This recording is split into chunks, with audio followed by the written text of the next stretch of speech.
Gentlemen, may I have your attention, please? The show starts in 10, 9, 8, 7, 6, 5, 4, 3, 2, 1, go. Peace and blessings, peace and blessings. Let's go. Happy Wednesday. What's going on, my family? Here we go. Another Wednesday, another brainstorming session. Every single week, we growing, we building. We got another special guest for you guys. But real quick, man, I wanted to go over some of the great things that we got coming up. For all of for everybody that's been following us, if you're a part of our newsletter, you already know we got a super busy weekend coming up in Atlanta. Um, First of all, shout out to Bob Johnson. We actually had him on as a special guest last weekend. He's actually the founder of one of the biggest Juneteenth festivals in the world, actually. That's actually going to be hosted this weekend in Atlanta. So I can't wait to just see all the beautiful faces, see everything that he got up his sleeve. Because last year was a crazy, crazy turnout. Um, and really, ever since he's been doing it, he's been bringing out over 100,000 people. If you're in the Atlanta area, if you're in that Metro Atlanta area, make sure you guys get to the Juneteenth Festival Parade this weekend. Um, on top of that, we got a bunch of campaigns. Shout out to all of our mob members. We have a few campaigns going on while we're in Atlanta. We're going to be doing some photo shoots, some commercial shoots as well. And then, we also got to, link up with our mob family. So we can't wait to meet up with our Atlanta mob family. Shout out to everybody in Georgia that's a part of the community. And everybody across the world, man, we've been having some great discussions. Again, we got so many different things coming up this summer. We just got an action-packed summer. And, we're just trying to continue on pushing that bar up, every single month, every single week. So, man, I appreciate you guys for just, growing with us on this journey. Definitely, if you're new, make sure you guys check out our website at masteringOurbusiness.com. We got a lot of great information on there, from our ebooks, from grants to different information about growing your business, different resources that you may need. Um, I know a lot of you guys have been asking us a lot about our social media services, so definitely make sure you guys check out or just apply to become a member, man. We get, that pretty much give you access to all of our different resources, all of our different events and activities coming up. Or if you just want to become a partner, if you want to become an affiliate partner, if you know other people with businesses that may need our resources, definitely bring them into the community. That's what this is all about, man. Connecting the dots. I really can't stress that enough. I know I've been saying that ever since we've been doing our brainstorming sessions, but that's what we've been doing. Connecting the dots, connecting people all over the world.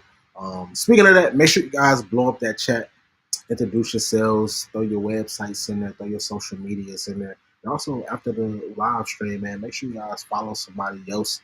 You just never know who you might be following. We have a community full of just different beautiful people, from business owners to community leaders, influencers. So, yeah, man, I just want to make sure you guys are connected. Also, make sure you guys check out M.O.B TV. We got a bunch of new content on there, from exclusive interviews, recaps from our brainstorming sessions, you name it, for the most part. So make sure you guys check that out and download the Enterprise Theater app on Roku TV.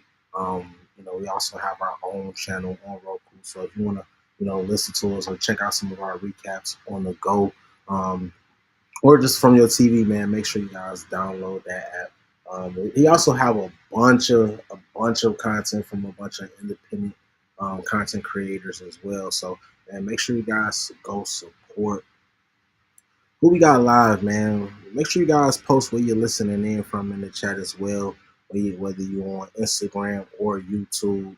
I appreciate everybody that's just been tuning in every single week with us, just building, man. So I don't want to keep you guys on too much longer. I want to bring up one of our wonderful special guests, Kawana.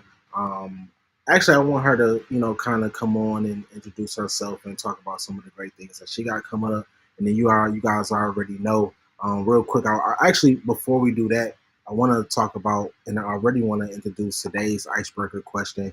What's the wildest excuse a customer ever gave you for not moving forward? What's the wildest excuse a customer ever gave you for not moving forward? So make sure you guys blow up that chat with your answers. Corner, real quick, man, if you can unmute yourself, I really want to hear your answer. I'm looking forward to hearing your answer. What's the wildest excuse a customer ever gave you for not moving forward with a sale or with a project or anything like that? Go ahead and unmute yourself.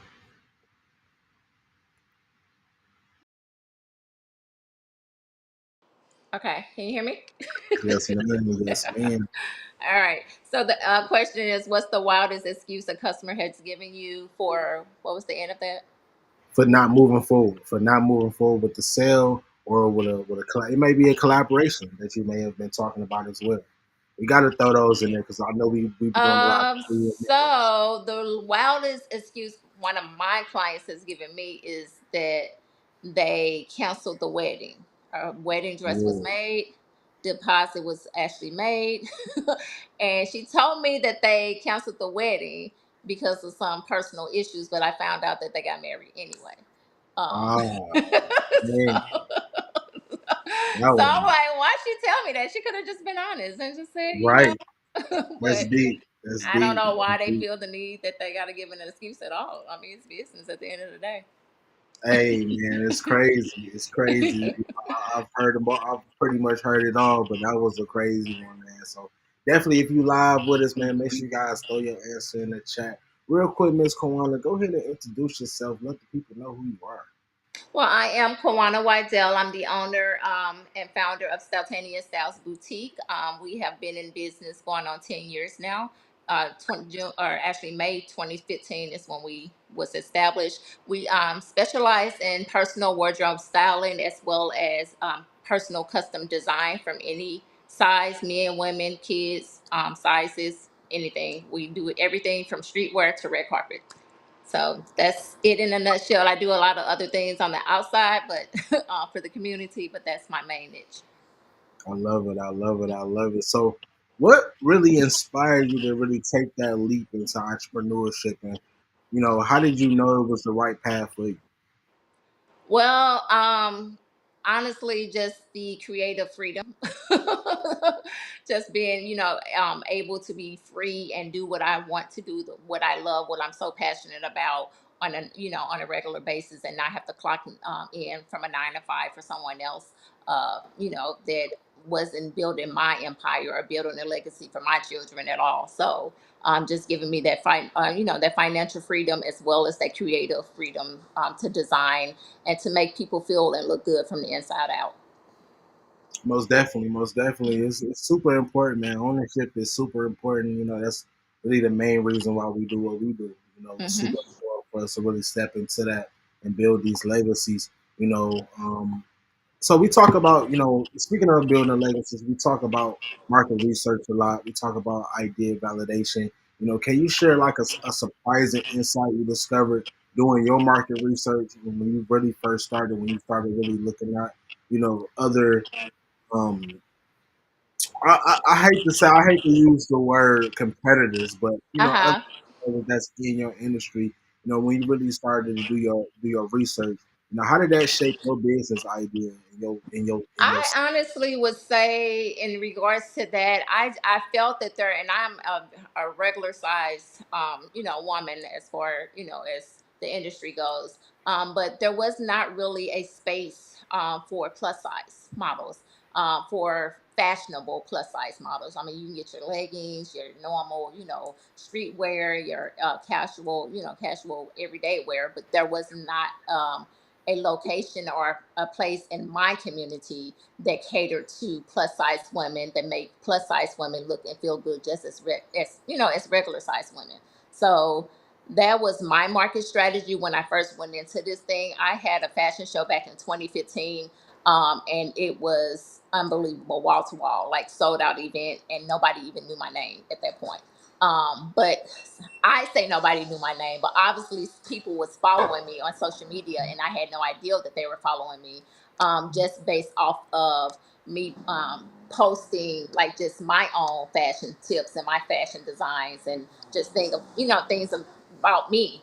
Put the fashion show out there, and again, it was a sold out event, and there was a lot of women, plus size women, in this at this fashion show. And I had a lot of people coming up to me after the show asking me when I was going to open up the boutique.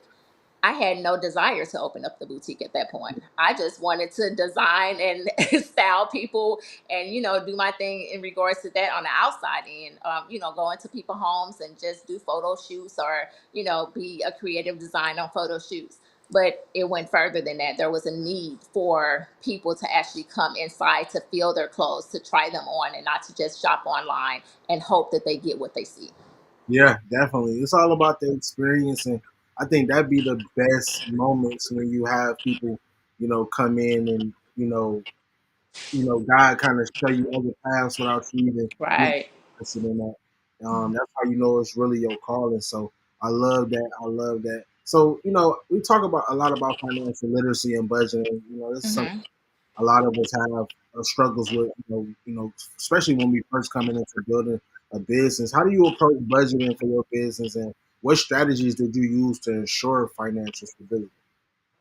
So I have a module that I use on a regular basis. I have employees that work for me, so I have in-house bills and expenses that goes on. So all of those, making a budget and strategizing, um, to make sure that ends meet, and not to overshop for the boutique or undershop for the boutique during, peak seasons. But knowing when your off seasons are, knowing when, are pivoting during those off seasons, so you won't fall, to the wayside of not having enough, to meet the expenses that you have. So doing pop-up shops, doing fashion shows, doing, the necessities that needs to be done, because you can't just keep it in the four walls. You have to go out into your community, you have to connect with people, you have to see what the need is, and know what the need is based off, because it seems like every month now is a holiday, or Yeah, something's good. Like yeah, right now I'm getting ready for a Juneteenth fashion show, where I'm a designer in the Juneteenth fashion show. So just knowing what's the need in the community, who's having a big party, who's doing this. Is it an all white party? Is it an all black party coming up? Just knowing your community and knowing what's going on around you. You have to make sure that you strategize that into your plan when you're sitting down budgeting and coming up with planning, and just to be strategic. So just knowing your customer need, knowing what they're looking for, and knowing that you're not going to overspend on one thing and underspend on another thing. But if it's like Juneteenth right now, I'm going to have a lot of Juneteenth. I'm going to be your Juneteenth go-to person. I'm going to set myself apart from anybody else that's got T-shirts in Juneteenth. I'm going to do something different. I'm going to do custom-made socks. I'm going to do custom jackets. I'm going to do, something that they can't get from any other boutique or online. that's what it's about. That's what it's about, man.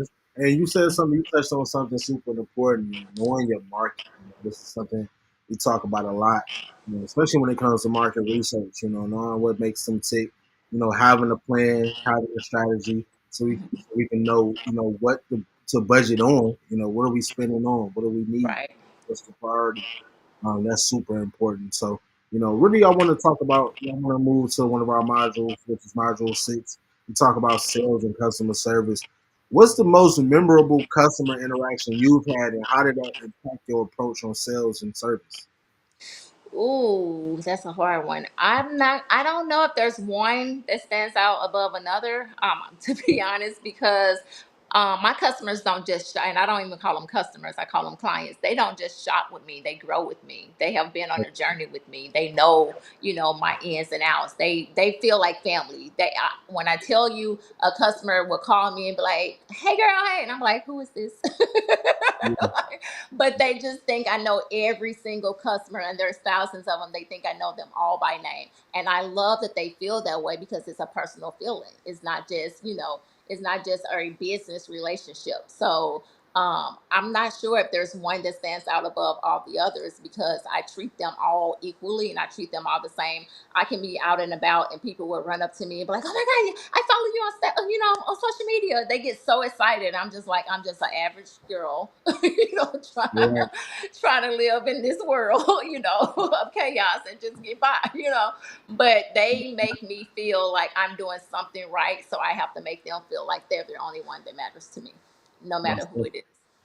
I love that. I love it. I always, this is something that's super important with us, creating a community around what you're doing. You know, it's more than just making that sale. You gotta make that connection, create that community. Absolutely, yes. And like you said, you want to grow. You want people that's gonna grow with you for sure. Hmm.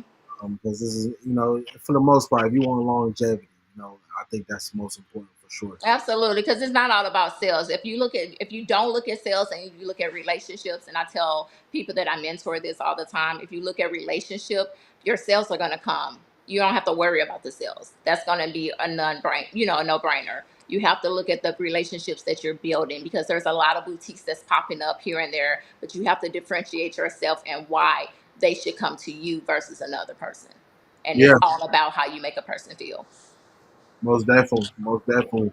Real quick, can you share or can you describe a significant operational challenge you faced and how did you overcome it? Operational challenge?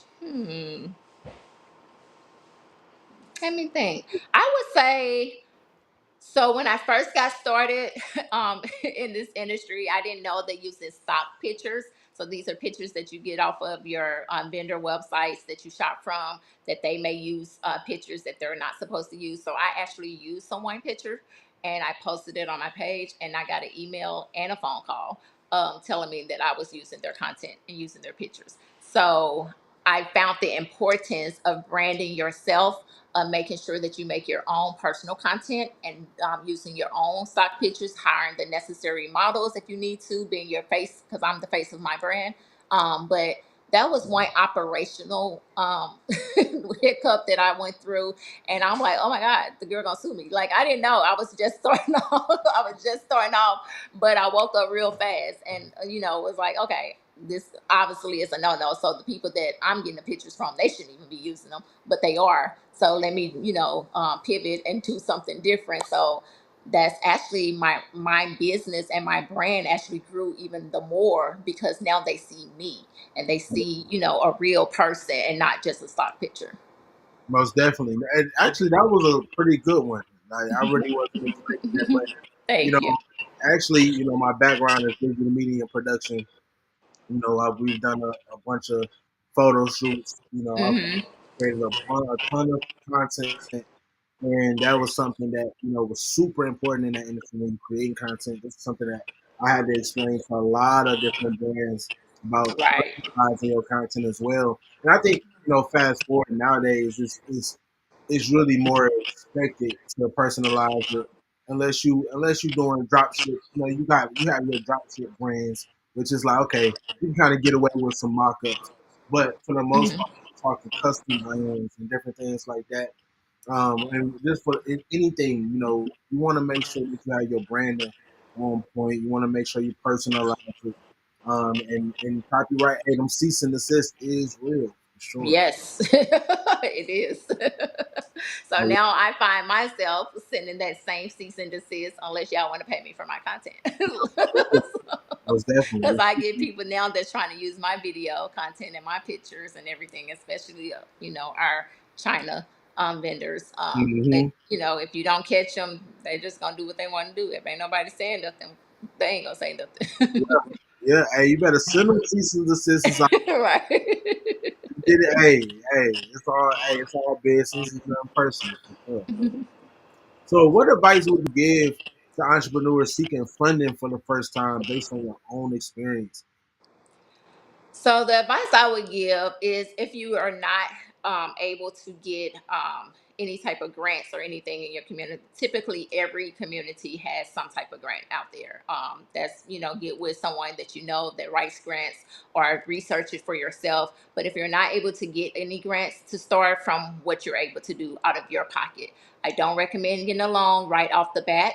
I do recommend that you start with, a budget of, if it's $500 to open up your boutique or to expand your boutique, whatever the case may be. But be really, really strategic in regards to that $500 to make it stretch to $1,000 or $1,500. Like, because you don't want to take out a $500 loan just to get $500 back. No, that $500 needs to multiply like triple um, to get back for the investment to even be a profit. So I would recommend that you do your research, like I said, in regards to grant writing. But if you're not able to do that, then you start to show your face in your community. You start to get people that's in your community. The e-commerce is important. Your chambers of commerce, your local officials, whoever those are, get get to know them. Like, seriously, allow your name to be known. A lot of people are kind of scared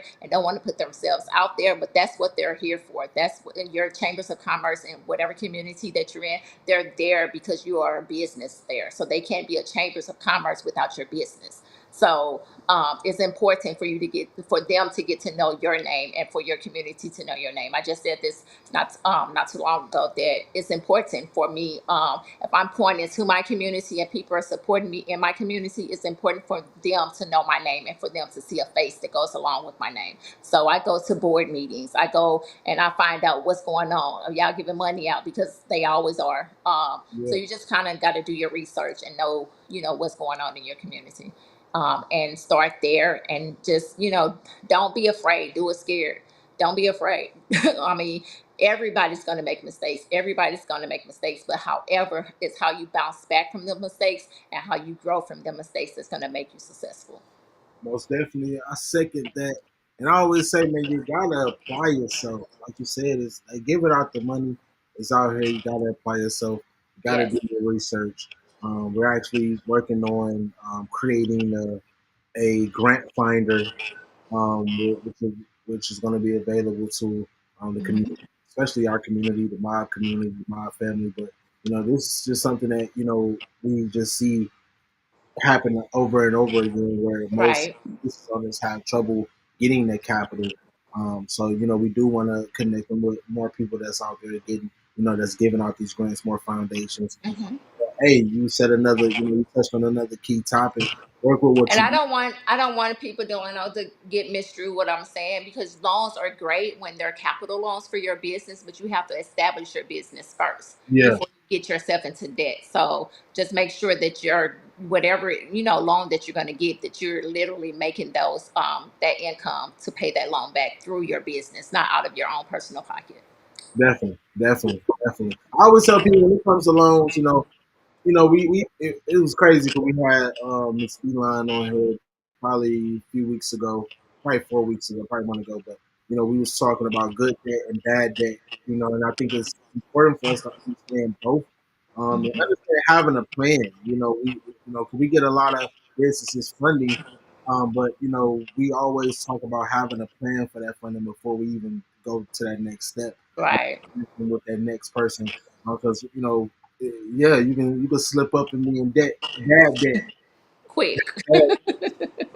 So it's all about being strategic, having a plan, executing, properly for the most part. So Yeah, one of my biggest hiccups that me and my husband did when we first got into business, we took out a credit card loan, and we went to a trade show back in Las Vegas, and we maxed the credit card out. We bought everything under the roof, like, oh, we're gonna make this money back, blah blah blah. And we just bought it and put it all out at one time. Do you mm, think we made our money back plus some? No. So that was a learning experience. And yeah, a lot of people think that that's the way to go, but if you can avoid it, I'm telling you to do so. most definitely, most definitely. We talk about bootstrapping. You brought that up as well. Just working with what you got. Lately, we've been talking a lot about, even if you have a 9 to 5, that's your first investor.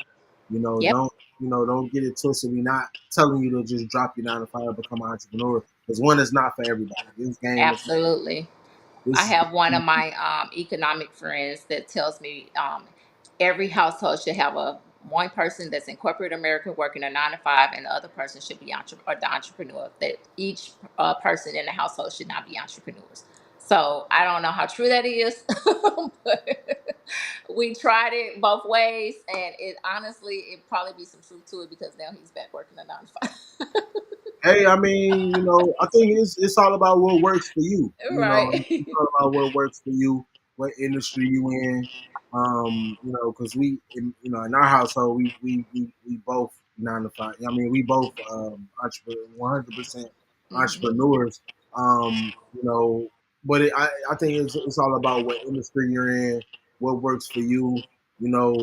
I've been in this industry for a long time now. I think in the beginning, if you get into an industry that you haven't been in, I think it's smarter to have some type of safety net, a 9 to 5, or keep that investor. I like to say investor, keep that investor on your heels so you can pay your bills, man. We ain't, let's keep it realistic. If this is your first time Absolutely. getting into an industry that you don't know nothing about, you don't have no skin in the game, then yeah, you want to make sure you pay your bills and you're not homeless. You get what I'm saying? But for if after a while, I do believe you hit a ceiling though, and I do believe you have to take certain steps to make things work. It might get to a certain point where it's like, okay, now I'm at a point in my business where I have to let go of my 9 to 5 to get to that take it to that next level because it needs all of me at this point. Hmm. So you want to weigh your options, have goals set to where you know where you at, what options you can really make. And I think, it'll work out for you, for the most part. I've seen it work both ways. Absolutely. Yeah. I can't really say, I don't want to tell people what works for them. I don't want to tell people, hey, go quit your job and Right. look, I've got members, we got members with 9 to 5s, and I got members who love their 9 to 5s too. So especially if it's something that you love, we got a couple And members. we need those people that's 9 to 5. Yeah, Everybody's not an entrepreneur. yeah, Everybody, look, we need the 9 to 5s. It's important and imperative, actually, yeah. for us to have those corporate Americas, workers. And, everybody's just not meant to have their own business and run their business. A lot of people don't have the mindset for wanting to run their own business. Yeah, yeah. So that's why we're not pushing this dream. Like, oh yeah, go start your own business. No, I'm letting people know off the gate. This is not for everybody. You have to be a gladiator, ready for war, ready to not care about what nobody think about you. Especially in our time, I come from a time frame where it wasn't cool to be an entrepreneur. It wasn't the popular thing. We're in a whole other time now where, it's almost a trend, which is beautiful. But, I remember those times where people were looking at me with that crooked eye. Right. I love it though. We had a whole different time now. We have tools available. We have so much information available to us. That's why we doing what we doing now. We putting out information in the world. Absolutely. Like, Yes. And it it's might be some. important for people to know as well that, like as just as well as entrepreneurship is not for everybody, college is Mhm. not for everybody. You may have to get a trade, you may have to go into business, you may have to get the 9 to 5. You, like you just said, you just have to know what works for you, and know what it is that you will tolerate and what you won't tolerate. Yeah, and sometimes it means dibbling dabbling. Like I did the Mm-hmm. college. Mm-hmm. I tried college, and that was when I realized it wasn't for me. You know Yep. what I mean? So going to get a trade in digital media production was probably the best thing I did in my career because it was Yep. more hands on. It was straight to the point, and it shot me off in a whole other direction, gave me a path. And sometimes you just need mentors. My mentors is another thing that came in my life that was a blessing. So that's why even in our program and in our community, we make sure that we link up our members with different mentors and advisors, people that's going to be accountability partners and keep us on Mm-hmm. the path for sure. Yeah. Speaking of, we talk a lot about mindset. This is actually my last question. Um, Okay. this is my last question. I'm having fun. Look. I appreciate it for sure. And I appreciate you for hopping on, really just being transparent. Mhm. That's something that we need in our communities. But we talk about, mindset a lot. Especially this year, we've been, really doubling down on mindset. How has your mindset evolved as a leader, and what practices do you incorporate to maintain a positive mindset? Ooh, that's a good question. So I've grown from doing everything myself to learning to delegate. The Yeah. power of delegation, I'm telling you, is so necessary. It's so needed. A lot of people want to do everything their own and they just want to be this entrepreneur. It's my business, my business. No, no, no, no, no. I'm telling you, get you a team that has the same mindset as you, that has the same heart as you for your business. And you don't want to just get no anybody in your business. Nobody that's just looking for a check and just looking to sit down and waste time. You can do that on your own.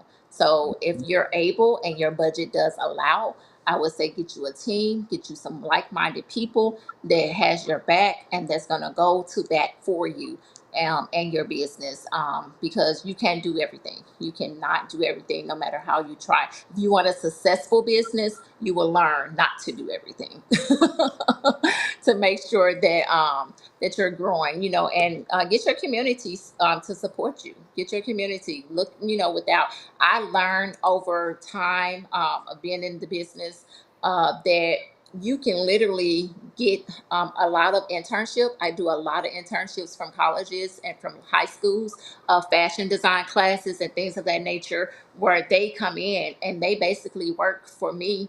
I don't have to pay them. They have to, they have to find the hours to actually graduate and get those credits. So, um, pretty much, probably every community or every state and city has some type of STEAM class or something that you can literally get students to come and intern at your business. So if you don't have the budget necessary to pay, then you can find some people that can come in and that you can train and teach them how to do, your skill set. But just, mindset, like I said, is not thinking that I can do everything alone. Just that alone, like, has literally grew my business. Um, beyond beyond that I can even see, imagine, or even think honestly, to know that I have people that's in my corner that supports me, that wants me to thrive and not just strive. Message for sure. For sure. Teamwork makes the dream work, man. That's why we got the mob, man. So, hey, if you guys out there, hey, you heard it from her. This did not come out of my mouth. Scripted. I tell people this all the time. We need a team. We nothing without your community. We nothing without our community. This is the reason why we so great. Because we have a great team. We have a great family. Like you said before, like we don't even. It's not even business. It's more we operate as a family now because it's a lifestyle. Yes, yes, yes. We you need we bring in the real back. We bring in our reliability back. We need to be able to trust each other and rely on each other. Mhm. Bring that integrity back. And that's what we're doing, man. We're showing people that it's still people out here that are not trying to capitalize off you, that really care. Right. And that's why I love going up and beyond because it's seeing that look on people feel like, oh, no, you did that. Like I was expecting you this is like that's that extra step where it's like, okay, you see the life and the motivation come out of people because it's like, damn, Mhm. there's still good people out here, and it's still, you see the resources within that, and you see the results too. We all about results, man. So I appreciate you so much, Queen. Let them know where to find you and what's coming up next. I can be found on all social media outlets as Styletaneous Styles. That's Styletaneous as one word underscore Styles. I am Styletaneousstyles at gmail.com. If you want to send me an email, styletaneousstyles.com for my website. And like I said, I am any service that you need as far as fashion goes. Anything from streetwear to red carpet, I am your girl to design, prom dresses, whatever you need, wedding dresses, I'm her. Let's do it. Let's do it. Give us a quick shout out. Give the mob a quick shout out, real quick. Thank you for having me, my family. I appreciate it. This has been fun. I'm always about teaching and learning at the same time. So this has been both. Let's do it. Let's do it. Let's continue on building, Queen. I appreciate you again. I can't wait to just see what we build in the near future. Everybody that come within our community, we always like to figure out different ways so we can, build in the future. There's always some way that we can get together. So I love to set up a call. Maybe sometime next week. I know this weekend we're gonna be swamped, but maybe next time, sometime next week we can get on the call and figure out how we can build for sure. Let's do it. I would love it. Thank you. Let's do it. Let's do it. Let's do it. And if you still live with us, still tapped in, make sure you guys throw some fire emojis in the chat for that, man. She just dropped so many jewels, especially that last jewel about the internships. This is something that we've been talking about for a minute. And this is something that's super important, man. Get involved with your community. See what resources that you have out there. Is so much out there for you guys. But real quick, man, we got to leave you guys with an assignment.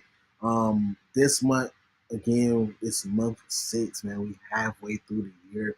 We've been going super, super strong every single week, every single day, man. If you're a member, you already know this is a lifestyle for us.